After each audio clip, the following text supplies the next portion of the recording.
43 പേർ മരിച്ചു എന്നുള്ള വാർത്തകളാണ് ഏറ്റവും അവസാനം റിപ്പോർട്ട് കിട്ടുമ്പോൾ. എന്നാൽ ചാലിയാർ പുഴയിലൂടെ മൃതദേഹങ്ങൾ ഒഴുകിപ്പോയി എന്ന രീതിയിലുള്ള വാർത്തകൾ വരുന്നു. തോമസ് കുട്ടി, എന്തൊക്കെയാണ് വിവരങ്ങൾ? ഇതിനിടയിൽ പി വി അൻവർ MLA യും നിലമ്പൂരിൽ നിന്ന് ചില ദൃശ്യങ്ങൾ നമുക്ക് അയച്ചു തന്നിട്ടുണ്ട്. അതിലും ചില ഡെഡ് ബോഡികൾ കാണുന്നുണ്ട്. അപ്പം എന്താണ് തോമസ് കുട്ടി വിവരങ്ങൾ?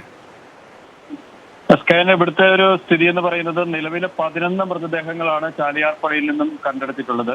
അതിലെ 7 മൃതദേഹങ്ങൾ നിലമ്പൂർ ജില്ലാ ആശുപത്രിയിൽ ഇതിനകം തന്നെ എത്തിച്ചിട്ടുണ്ട്. 4 മൃതദേഹങ്ങളുള്ളത് ചാലിയാർ പുഴയുടെ അക്കരെ ഇരുട്ടുകുത്തി ഭാഗത്താണ്. ചാലിയാർ കരകവിഞ്ഞൊഴുകുന്നതിനാൽ മൃതദേഹങ്ങൾ ഇക്കരയ്ക്ക് കൊണ്ടുവരാനുള്ള ഒരു പ്രയാസം വരുന്നുണ്ട്. അപ്പോൾ ഫയർഫോഴ്സ് അടക്കം പോലീസ് അടക്കമുള്ളവർ അത് മൃതദേഹം ഇക്കരയ്ക്ക് എത്തിക്കാനുള്ള ഒരു ശ്രമമാണ് നടത്തുന്നത്.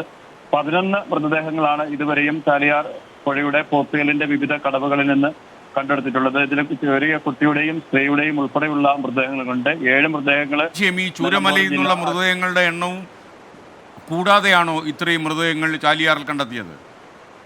ചാലിയാറിൽ മാത്രം ഇപ്പം നിലവിലെ കണ്ടെത്തിയിരിക്കുന്നതാണ് ഈ 11 മൃതദേഹങ്ങൾ.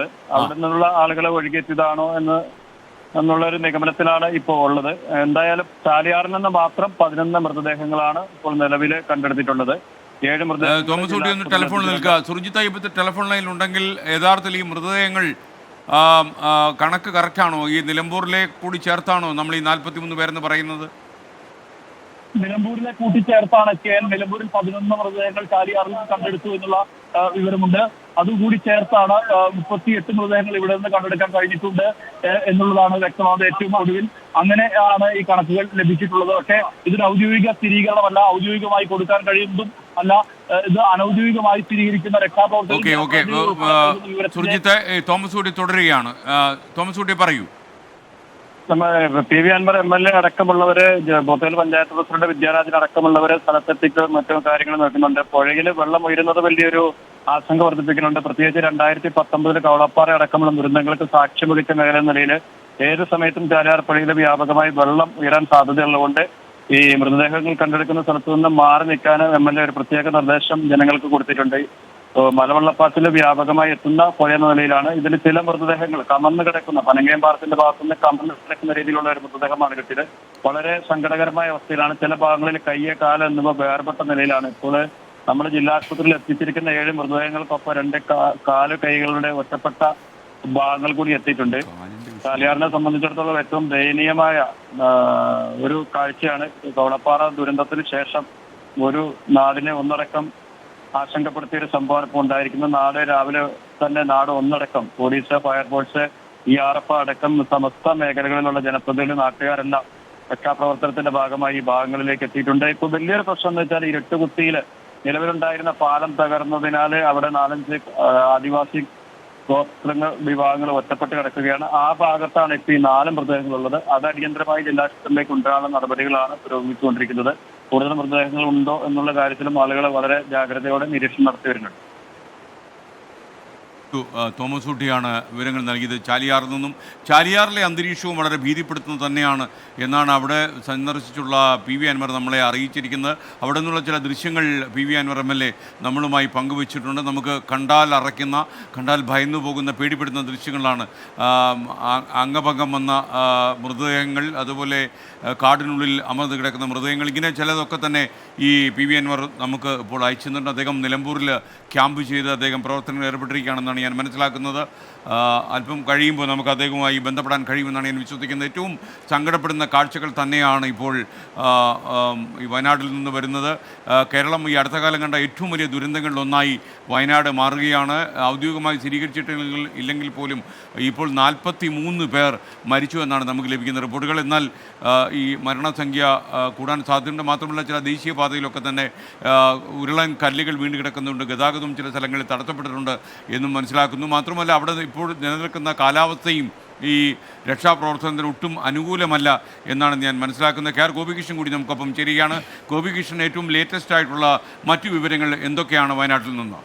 ഇപ്പോൾ ഏറ്റവും വലിയ പ്രതിസന്ധി അവിടെ ഒറ്റപ്പെട്ട് കിടക്കുന്ന മുണ്ടക്കൈ മേഖലയിലേക്ക് രക്ഷാദൗത്യം എത്തിക്കാൻ കഴിയുന്നില്ല എന്നുള്ളതാണ്. അതിന് ഏറ്റവും പ്രധാനമായ തടസ്സം ചൂരൽമല പാലവും അതോടൊപ്പം തന്നെ റോഡും മുണ്ടക്കൈയുമായി ബന്ധിപ്പിക്കുന്ന രണ്ടും തകരാറിലായിരിക്കുന്നു. അതുകൊണ്ട് മുണ്ടക്കൈ പ്രദേശം പൂർണ്ണമായും ഒറ്റപ്പെട്ടിരിക്കുന്നു. അവിടെ ഉരുൾപൊട്ടൽ ഉണ്ടായി എന്നതിനപ്പുറത്തേക്ക് കൂടുതൽ വിവരങ്ങൾ വിവരങ്ങളൊന്നും തന്നെ കിട്ടാത്ത സാഹചര്യമാണ്.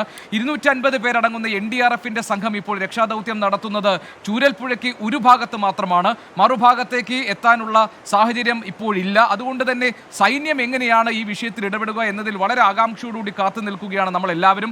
സുരൂരിൽ നിന്ന് സേനയുടെ 2 ഹെലികോപ്റ്ററുകൾ ഈ പ്രദേശത്തേക്ക് എത്തും എന്ന് നേരത്തെ അറിയിച്ചിരുന്നു. പക്ഷേ അത് എന്തുകൊണ്ട് എത്തുന്നില്ല? കാരണം വ്യോമമാർഗമുള്ള ഒരു രക്ഷാദൗത്യമല്ലാതെ മറ്റൊന്നും നിലവിലെ സാഹചര്യത്തിൽ ഈ പ്രദേശങ്ങളിൽ സാധ്യമല്ലാതായിരിക്കുന്നു. പക്ഷേ വ്യോമമാർഗം എത്തുന്നതിനുള്ള പ്രധാനപ്പെട്ട തടസ്സം പ്രതികൂലമായ കാലാവസ്ഥയാണ്. കനത്ത മഴ പ്രവചിക്കപ്പെടുന്ന ഈ സാഹചര്യത്തിൽ ഹെലികോപ്റ്ററുകൾ പറത്തുക എന്നത് സാധ്യമല്ല എന്നൊരു അഭിപ്രായം അവിടെ ഉയർന്നു വന്നിട്ടുണ്ട്. ഏതായാലും നാട്ടുകാർക്കുള്ള പ്രതിഷേധം എന്തുകൊണ്ട് വ്യോമമാർഗം രക്ഷാപ്രവർത്തനം നടത്തുന്നില്ല, എന്തുകൊണ്ടാണ് ഹെലികോപ്റ്ററുകൾ ഈ ദുരന്ത മേഖലയിലേക്ക് എത്താൻ വൈകുന്നത് എന്നുള്ളതാണ്.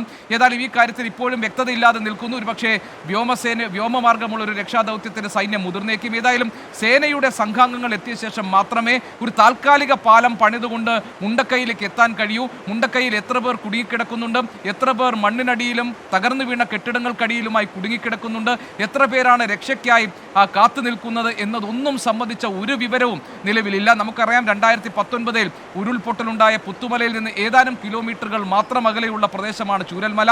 അവിടെ കൂടുതലായി താമസിച്ചിരുന്നത് ഈ എസ്റ്റേറ്റ് തൊഴിലാളികളാണ്. എസ്റ്റേറ്റ് ഏറ്റെടുത്തിട്ടുള്ള, അതായത് തേയില എസ്റ്റേറ്റ് ഏറ്റെടുത്തുള്ള പ്രദേശമായിരുന്നു അത്. ഈ പുഴയുടെ ഇരുവശവുമുള്ള ആളുകളാണ് ദുരന്തത്തിൽ അകപ്പെട്ടത്. ഇന്നലെ അർദ്ധരാത്രി അല്ലെങ്കിൽ ഇന്ന് പുലർച്ചയോടെ ഉണ്ടായ ഉരുൾപൊട്ടലിൽ പുഴ ഗതി മാറി ഒഴുകുന്ന സാഹചര്യമുണ്ടായി. ഒരൊറ്റ രാത്രി കൊണ്ട് ചൂരൽമല അങ്ങാടി ഒലിച്ചു പോകുന്ന സാഹചര്യമുണ്ടായി. എന്താണ് സംഭവിക്കുന്നതെന്ന് നാട്ടുകാർക്ക് മനസ്സിലായില്ല. ഇരുട്ടായിരുന്നു. അവർ എണീറ്റ് നോക്കുമ്പോൾ, ഞെട്ടി ഉണരുമ്പോൾ പലരും വെള്ളത്തിനടിയിലും ചെളിയിലെ അടിയിലും പൂണ്ടുകിടക്കുകയായിരുന്നു. അവിടുന്ന് ഒരു സ്ത്രീ വിളിച്ചു കരഞ്ഞത്, എൻ്റെ ഭർത്താവും മകളും ഈ മണ്ണിനടിയിൽ കിടക്കുന്നുണ്ട്, ആരെങ്കിലും ഒന്ന് ഓടി വന്ന് ഇവരെ ഒന്ന് രക്ഷിക്കണേ എന്നതായിരുന്നു. അത്രത്തോളം ദാരുണമായ ഒരു ദുരന്തമാണ് കേരളം ഇപ്പോൾ വയനാട്ടിൽ ഈ 2 പ്രദേശങ്ങളിലും കാണുന്നത്.